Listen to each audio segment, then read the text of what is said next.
welcome back to Oakwell. Great to see you. I've got to say, you don't look any older than you did when you were playing in the Premier League 22 years ago. What's the secret? Well, I think I do. I think you're just being kind, but I do try and keep. I don't do any football. People ask me now, do I play at all or anything like that? I don't play any football. Don't any five-a-side. Turn a lot down. Got a lot of people do ask me to play in the teams and that, but I do a bit of road running. That's all I do really now. That kind of stuff. So got a little bit into that. Just go out on my own. Find it a bit of a clear my head and things like that at the time, but I really do enjoy that. But it's no football now. But I do try and look after myself if I'm being honest. But I think there's a few wrinkles, hair's receding a little bit, and that compared to, when I see some of the pictures back from those days, and obviously social media, things like that. I see this like young, curly, ginger-haired, freckly kid, and I just think, how about those years gone, like. But yeah, it's I do appreciate that. I think I don't think I've aged too badly. No, you haven't. We'll come on to your playing career in a while, but you actually retired from playing about 10 years ago, and you're now a financial advisor on LUMB. That's true. How's your career going? Yeah, I enjoy it. I knew, don't get me wrong, I did okay at football, had a decent career. It's a totally different game these days, even championship football. I think majority of my career were in championship, but I had probably 12 seasons in that. I know we had the Prem one here and that, but yeah, I knew that I'd have to do something else after football, which ultimately comes to most professionals. Even I think those that have earned the big money at the top of the game, to actually hang your boots up at 35 and say, that's it, I'm not going to do anything anymore. There's only so many days you can play golf, in my opinion, or coffees and lunches with your missus. I think you'd soon get bored of that, and it's a mental thing. You need your mind ticking over and that. Not that I could have afforded to retire, but I think people have got this conception that every footballer just retires from football and that's it, and you've earned enough money just to do whatever you want. But so I knew I was going to have to do something else. I'd already started preparing for life after football.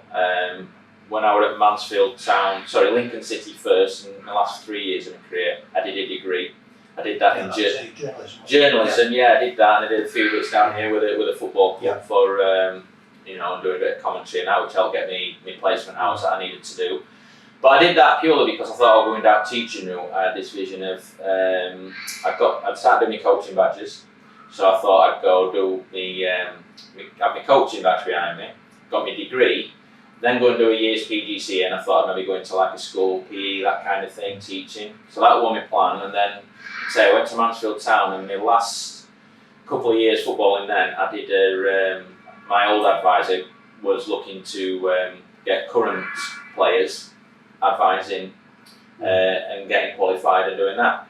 So I went on board doing that. I did a few of my exams, like on my mortgage and pension qualifications and what have you. And whereas I did my coaching badge, I knew that weren't really for me. I'm glad I did it, but I knew that I didn't want to go down the coaching in football afterwards, and I didn't want to go down that route. But when I started doing my financial qualifications, I thought, I can see myself doing this. Yeah. And the company that I worked out of predominantly looked after football. So the plan was, like I said, it was ex-players looking after current players. I know it's a short career, I've been there and done it, that kind of thing.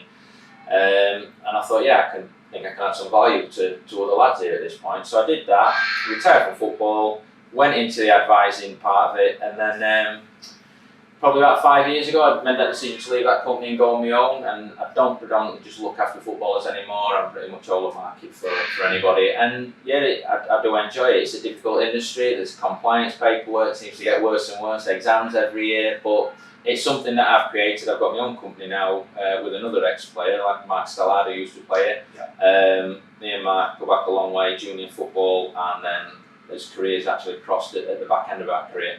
And he joined that other company like I did, and then I made a decision that I wanted to leave, and Mark said he'd come with me. So we've been doing that probably for about the last 5 years. Got an office just a corner kick away from here. All right.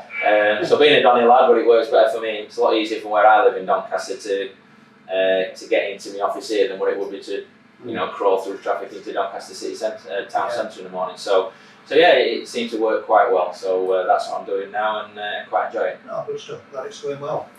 Now, you're obviously still a regular visitor to Oakwell and a fan. What's it like sitting in the stands as opposed to being out there playing? Does it get frustrating for you? Yeah, it does a little bit at times. I think when people say, "Oh, do you miss football?" and whatever, I do miss it when I come back to Barnsley, because Barnsley, I absolutely loved it here. I had such good times. Obviously, we were on crest of the wave a lot of them years that I were here. Whether that just fell into my lap kind of thing, I do give myself a pat back and think I would be part of that. So I'm really proud of that. Don't get me wrong. But I think it was just a good coming together at that time, and I've got such fond memories of it. Such a soft spot for Barnsley. Like I say, we live in Doncaster. My wife's from Barnsley, who I met when I played here. Both my lads are Barnsley fans, season ticket holders. So yeah, I do like to come back and watch with them, and it's good family time for me. You know, I come back as a fan. I think a lot of the fans who are brilliant with me, they'll see that I'm with my kids, and they kind of leave you alone a little bit, and they'll let me just enjoy the game with them. But I must admit, I sit up in family stand with my boys, and it just still looks so easy. And when that music, which is the still same music what I used to walk out to, that the old introduction, if you like, when that's playing, it does make hairs stand up on back of your neck, and I still get that buzz. I forget that I'm 44 at this point and think, I could probably still play it, and don't get me wrong, sat up on top of East Stand, you see everything, you can see a lot of space and that, and you still think it looks dead easy, and I think, I'd have maybe read that pass, I'd have liked to have done that, and you forget how old you are. It just takes you back to that place when you were here and those special times, but yeah, I love coming back and watching, and especially with the boys. I'd say Barnsley fans living in Doncaster's, there's not a lot of them. They're mainly sat in class with Leeds fans, Donny Rovers fans, Chef Wednesday, that kind of thing. So, but they're proud of that, and and the good thing with social media and stuff like that these days is that they can see that I did actually play for Barnsley and play a few games, something like that. They do actually believe me now. Although they do see with a lot of it, such as Premiers as a prime example on Sky Sports, when they see that, and obviously it's the 97, 98 season, they'll just ask me why I'm in wrong end and stuff like that. Why are you chasing down? Why are you online, Dad? Why are you following? So, and they don't appreciate the fact that it were a difficult season and what have you, but all good fun. Well, coming on to your playing career, I'll let Alan grill you on that one. You came through the junior ranks at Oakwell. What were the other players who came through into the first team with you? Lots actually. It was such a good time. I think the main ones, same year as me, was Scott Jones, Martin Bullock. Although I know we signed Martin from Eastwood Town non-league, but he kind of then were at the same apprentice age this year, pro age. Lads a couple of years older than me were Nick Eden, Dave Watson, Andy Liddell. So these were all youth team players that were coming through. Chris Morgan were a year below. But the thing with myself where I didn't do YT here. I went an apprentice at Barnsley. I got picked up quite late actually. On leaving school, after GCSEs, I decided to do my A-levels. Probably linked to what I'm doing now a little bit in a roundabout way in terms of the exams, the qualifications. I think I realised that, and I do pass this advice on to lads now, what I do look after and say, look, a career can end tomorrow, you need a backup plan, you need something else. So I just thought at that time, I weren't on anybody's forms in terms of a YTS as we called it then, apprenticeship years. So I thought, well, I might have missed the boat on football. I was playing non-league, and I thought I'd done A-levels, and I wanted to get my A-levels qualifications and do that, so that's what I did. About halfway through that year, I got spotted playing locally, and a scout for Barnsley, who were a good friend of Eric Winstanley's, he used to recommend any lads to Eric, who he thought, so he seen me playing over at Doncaster way. I come then and had a trial with Barnsley. I'd never played centre half, never played at full back at that point, never played as a defender. That were all Eric's doing. So I got picked up then, so I was halfway through. So these lads, Scott and that were already a YT, those lads, Nicky, this year pro probably, Watty were a second year YT when I joined. So yeah, so I kind of slotted into that, but when I come over here, people remember at that time, the youth team was absolutely brilliant. We used to win Northern Intermediate League as it was then every year, under Eric's, kind of lead, if you like. I think we won it 3 years running, and I remember coming in, I remember my dad saying to me when I come actually, the standard were that good. We used to watch on the Queen's Ground on Sunday morning games, and there were lads that couldn't get in that, the YTs that couldn't get in that team. And they all played in the Sunday team with Eric, Oakwell Juniors, which a guy called George Cassie from Widdowson. And so there was like a surplus there who couldn't even get in the youth team. And Dad said, how are you going to get in that youth team? And it was difficult, like, you know, come across, and I went on trial, but obviously Eric seen something in me and switched me to playing at back. Thought I could read a game well, thought I was quick, give me a lot of coaching, a lot of development and that. So I didn't actually then, I used to come in Easter holidays, summer holidays, obviously because I was schooling. I used to come in every Thursday night, do a session in here. We used to do like a gym session down under the next to the old physio room down where first team changing room was, down there. So we used to do that, go out training and what have you, and that was it really. So yeah, we were a good core group of young lads at that time who obviously a lot of them went on to first team. I've gone on record before saying I think Blackburn at home down here, Prem season, all back five have come through youth. Watty, Nicky, me, Mo, Scott Jones, I think we're back five one bit. Pretty impressive, isn't it? So it's really good, yeah. When you think, when people said about Man United and then kids coming through, it's very rare that actually happens. And obviously we were making signings at that point. We signed a lot of foreign players because we got into the Premier League and what have you. But yeah, it were a real good group of young lads that had come through at that time. I remember that Blackburn game. Mick Spinks got my dad for his 75th birthday to go in with Dan Wilson into the dressing room, and my dad was sat in that game, pre-game, and introduced him to all players, saying he's that dad's new signing. That was a great memory. Going on to what we were saying about Eric, what was it like to be coached by Eric Winston for all the young players? It was brilliant, and I think what's funny is when we look back now, we were all quite scared of Eric. And Eric, when we see him on these kind of do's that we do back at the club now, I know he was down here yesterday, but you know, he's surprised by that, Eric. He says, I weren't that bad. I can be Nicky Eden saying to him, you were, Eric. He says, we were really scared of you. He says, you know, you didn't do this. And Eric will say, you make me out to be like I'm this, that hard, you know, rule with knife, this kind of thing. And he said, we did. He said, you know, I can remember once, Saturday morning, we'd be, I think it was Hartlepool, we played in an intermediate league game or maybe a cup game or something like that, and we won about 8-1.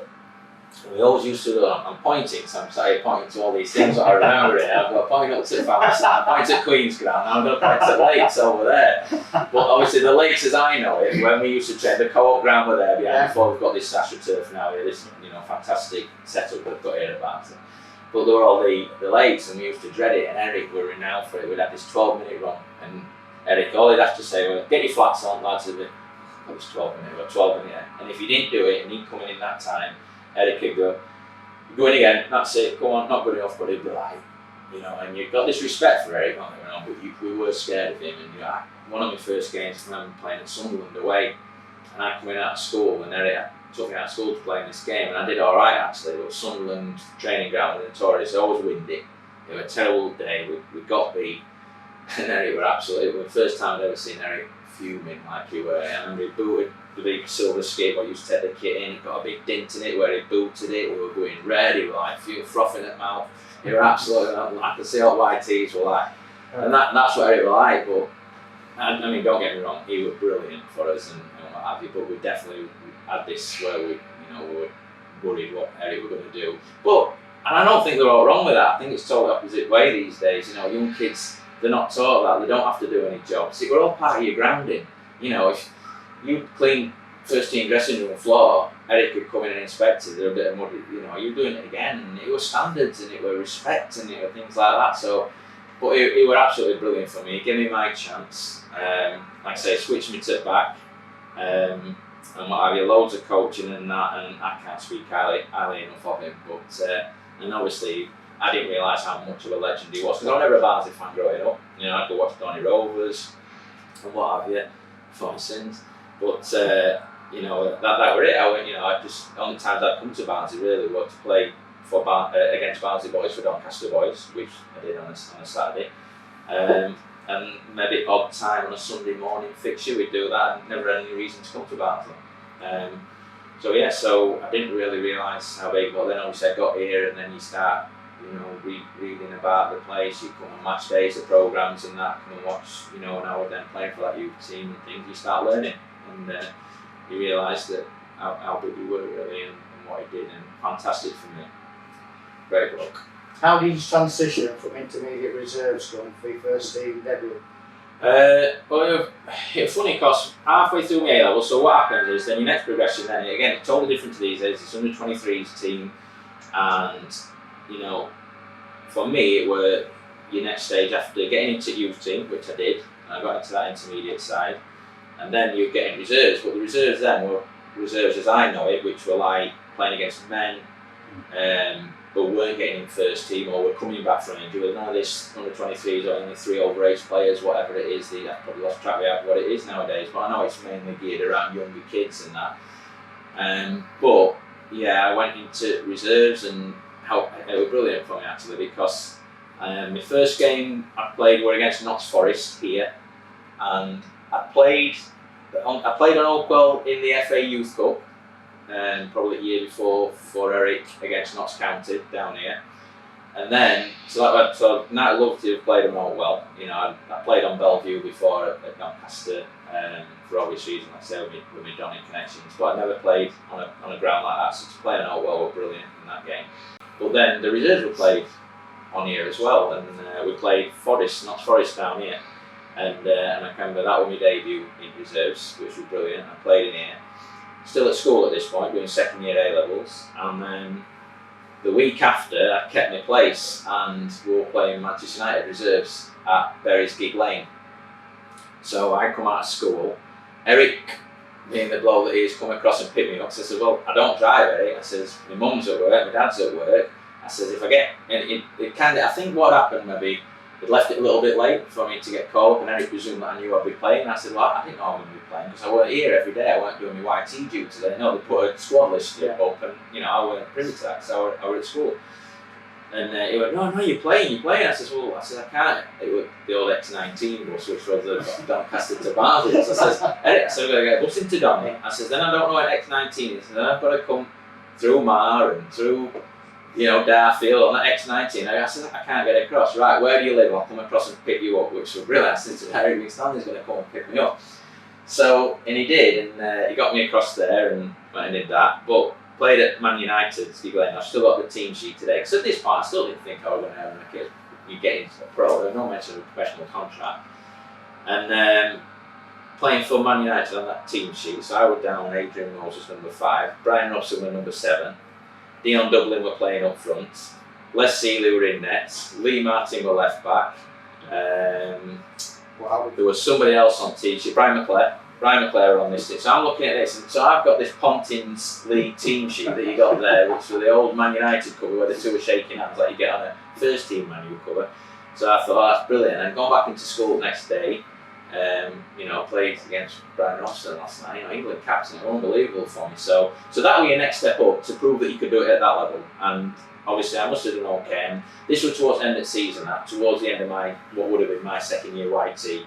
And I played against Blackburn and played somebody else I can't remember at the time, and obviously did enough in them games for Eric to then pull me at the end of the season awards to say that I got a professional contract. And obviously I was absolutely buzzing with that. And so then I went from full-time education to that to then being a first year pro, and we're here every day, and you know that we're sort of getting used to training every day, which because I never did that to YT because I was at school. And then obviously I must have just kicked on and progressed, and I played a lot of reserve team games. I played 200 Pontins League games as the traditional reserves as I know it. And then your next step is obviously getting into first team, which were difficult. You don't get in straight away. I had a couple of odd appearances around 94, 95, 96, my debut and that, and ended up getting in probably my breakthrough season, obviously with promotion season.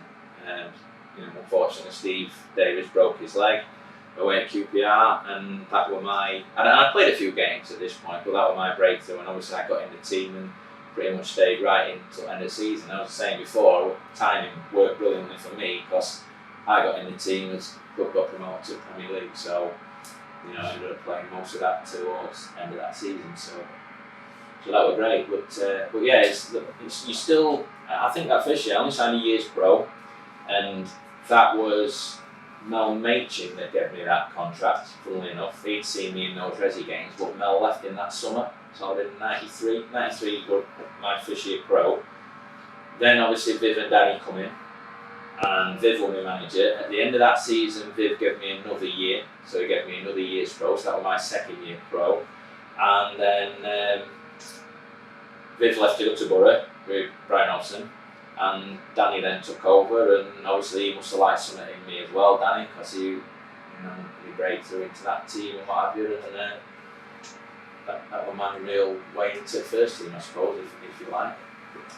Thanks very much. Now Matt's got some questions for you. Yeah. So your debut for Barnsley, is it true that you had 2 debuts for Barnsley? Yeah. Just one game got it called off. It was, Yeah. that's absolutely true. Yeah. Yeah. So prior to that promotion season, like I said, around 95, something like that, and then what season it was exactly, but I played a couple of games. But my first game that I got called up for Middlesbrough away, which were at Ayresome Park, and it should never have gone ahead really. The pitch was frozen, and so obviously it was around, well, it must have been beginning of January, just after Christmas, because the FA Cup third round coming around at the beginning of first week Jan. And I played, and I just thought, well, at least, a bit like I said about the Man United thing before in that Resi game, I thought, well, I can never take that off me. I can always say I played against Brian Robson, I can always say I've done that, and then you think, I can always think I made my first team debut, I can never.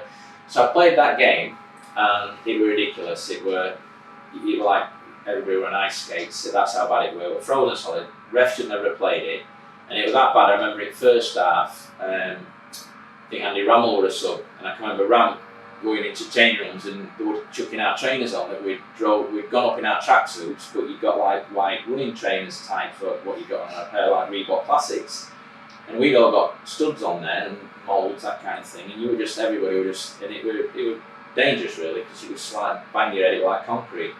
So we were throwing these trainers on, ref stop game, we're then putting white trainers on and playing in that. That's how stupid it were, and then it got to half time. I think we were getting beat. I remember Alan Moore scored, who eventually come down here. And I think we were getting beat 2-1. Might be wrong, I'm not sure if Brendan scored. But obviously it was just such a weird day, and got to half time, referee abandoned it. He said, well, it's never started, we're calling it off. So I thought, well, how does that stand for me then? Because that was my debut. But it actually ain't my debut, because officially it was, but it's not down on record, so it got played again. But fortunately, like I say, FA Cup third round a week after, we played Aston Villa down here, and that is my official debut now. So I thought, well, it's great to say my debut with Aston Villa, who were a Premier League team at the time. Dean Saunders, John Fashion up front. So I managed to keep my place, and I played in that one. So I kind of have got 2 debuts, an official one and an official one. So yeah, just a bit unlucky really, but just more pleased that I actually then went and played in first team again, and I wouldn't have known that I'd have gone and played as many games as I did for Barnsley, but when you think, what if I never get that chance, because I probably were in, I can't remember, somebody must have got injured, if they'd have come back, I might not, and then that's football, it's then finalising margins where you get a chance. I could say Steve Davis, he got injured, would I have got in team? Probably not at that point, but that's football. So you ended up playing over 150 games for Barnsley, scoring 3 goals. Can you remember them goals, and which is your favourite? Yeah, I remember all of them, so they're not many. Favourites obviously the Norwich one down here, which again was promotion season, so I remember that night really well. I remember it more so for anything, because obviously I'd gone into the first team at this point with Danny and Eric, and Eric probably would have seen me as one of his lads. So as much as Danny was the manager and he'd be like that, Eric could always take me under his wing and say, you're going to do this, you're doing that, you're doing well, do this better. And that night I remember Darren Adie were playing left wing for Norwich, and he was really highly rated at the time. And I pretty much got a role on him where Danny said, he's quick, you're quick, you sort him out kind of thing. And I must have done really well. And as much as I was buzzing about my goal, I remember Eric pulling me and saying the best thing about that game was how you'd cope with Adie. I think Arsenal were in for him at the time, they bid quite a lot on me. And he was more proud about that. I said, what about my goal, Eric? Nah, never mind that. He says, the way you played Adie off parks is absolutely outstanding. So that one I remember. But I also got another important goal last season, Man City down here. So as much as it weren't as spectacular as that, it was a good header in front of Pontienne, and it was at the time, at that point, we were further on in the season, Christmas time, I think people realised that we've got a right, we probably might go up here. Man City were favoured, Kinclads were playing down here, and these players, and we went and beat them at home. I scored first goal, Yoho got a penalty. And so I remember that game fondly as well. So 2 important goals in that season really for Barnsley in that promotion side. I scored against Wolves tonight as well, yeah. Oh, yeah. That will have been before promotion season, but and that were at Molineux, and I remember after that game being absolutely buzzing. I think that was about in my first half a dozen games for Barnsley that score. I thought it's going to be easy this. Didn't get many more to be fair, but when I scored at Molineux, because obviously that was one of the first few grounds I played at where you went in and thought it's the right stadium, this fantastic, no disrespect to say like going to a Grimsby or a Stockport County and scoring there, it was at Molineux, and I just remember us scoring and when they scored and PA system and things like that, just absolutely buzzing. So yeah, good memories. What were it like playing for Barnsley in Premiership? Obviously it was an experience. It was a fantastic experience. Sometimes it wasn't so much because of some of the results. The thing where I know everybody, and I've said this before, everybody took us to their hearts, the rest of the country, because what we did the season before were unbelievable. Nobody expected us to do it because we'll have been one of the favourites to get relegated at the start of the promotion season just because of the size of the club, like a Grimsby or a Southend who were in that division at that time. They'll have just made you one of the favourites, but not because you were small. And for us to do what we did, with the squad that we had, with the budget that we had, and to do it automatically, not through playoffs, where obviously you deserve it if you're there at the end of the season. And for us to do that was brilliant. So obviously we're going up, then you're in Premier League, everybody's like kind of thinking that, they took you under the wing and little old Barnsley, everybody wants you to do well. But you're a professional at the end of the day, and once you're there, it's no fun people saying, they'll love the little side Barnsley, but they've got beat 5 at Old Trafford or Stamford Bridge or where getting ambulance like that. So your professionalism comes into it because there's no fun, as much as it was great and my mum and dad went to all games. I think I hardly missed a game Prem season, so I can look back and say, I played at all the top grounds, which I did, which I'm really proud of. I think there were only a couple of players that made more appearances for me that year, than me rather. And for my mum and dad to living in Doncaster, they think nothing again of train, going to Arsenal, going to Stamford Bridge, going to Tottenham. They did all that, and it's fantastic for them. But it were no holiday as a player, just thinking, nobody expects us to go. Once you're there, you're there, and you're everywhere. Match it day at night. And because me as a defender, highlights are cut down into little snippets and what have you. You might have done well for 80 minutes, but you make a mistake and you've let in, Ryan Giggs or whoever it is, and they score. That's highlighted, and I remember that quite well. Really, I thought it's a bit unfair, I thought I'd had a good game. Arsenal down here, Arsenal will lead. I think Adams has said it was one of the toughest games of the season in his book when they played Barnsley on, because we were fighting. And I remember doing really well, but we've got like Nicholas and Elker up front who were absolutely rapid, and and done all right against him. But then one of those, Adie had stepped up and I dropped in. It was a bit like one of them, and I remember at night watching it and Alan Hansen saying the defending is atrocious like that. I felt like I think I've had a decent game today. Show some other bits where you kind of read an Elker trying to run you down line or whatever, and it were ruthless, and that was the thing. So as much as you were there, it were enjoyable and it was fantastic. You think there were no fun in getting an hiding. Chelsea, I can remember I had probably the worst game of the season, and Vialli got 4. I was marking him, and he was an Italian international, he was a legend and all this, but there's no fun in that afterwards. It was a bit embarrassing really for them ones. And there were a lot of good games in that, and it was just the fact that I look back on that season and think, if we'd have had an half decent start, we might have been okay. And a lot of things did go against us. Everybody mentions the Liverpool game and what have you, but there were a lot of things that went against us that year, and we were a little bit unlucky. The Chelsea game, not making excuses. I was poor on day, Ariane were poor on days, defence we were, but we'd always worked on how we're doing, and I can remember just coming in, we'd worked all week on training ground, and then right before it came, Danny switched it, says now we're doing this, and changed all back 4 around, and now we're playing, and 3 at back, 4 at back, and we were all over the place. Don't detract from the fact that we were poor on the day, don't get me wrong, but just kind of threw it, and I think if we'd just gone and done our thing a little bit at times, we would have been okay. but it was great, and like I say, I'm proud of those days, and to be proud of Barnsley's history where, you know, might never do that again. Hopefully they will do it again. But to actually, you know, I was watching the game yesterday in Brentford, they mentioned it's still on telly where they say, you know, a lot of Barnsley fans will remember the one and only season in Premier League, and I am proud about that. They were a part of it, and it was great. And certainly, I know I meet a lot of people who say that they love going out of country and supporting them, and thought they'd never go watch Barnsley in a league match at Anfield or Old Trafford or Tottenham. I think, you know, contributed towards that somewhat, so I'm really proud of it. One final question then. What advice would you give to young players today? Well, I do speak to a few young players because of my job, and I look after some lads, and it's not so much I'm giving them financial advice, but I think I can also give them advice in terms of life skills in football, if you like, and how they'll get on. And I think a lot of it for me boils down to attitude and dedication and having that. You've got to have it in there. You've got to want to do it. You can't just think that you'll turn up and, you know, somebody now is a, you know, second year apprentice age. He's got an agent, somebody's telling him how great they are and all that. It means absolutely nothing. What I say to him, I say, you don't need an agent at this age, in my opinion. I say, what's important to you is getting your head down, doing well, working hard, showing good values, showing good attitude, and that's certainly what helped me in my career, and probably think Eric's seen that in there. You know, if Eric said to me, go and do that, you go and do it. And I think there's a lot of kids nowadays, because of the way the academy system is, everything's laid on a plate. They don't have to do any jobs anymore. I mean, like I said, I weren't a YT. When I come in the holidays, I did help with the jobs, and we had to do all the kit.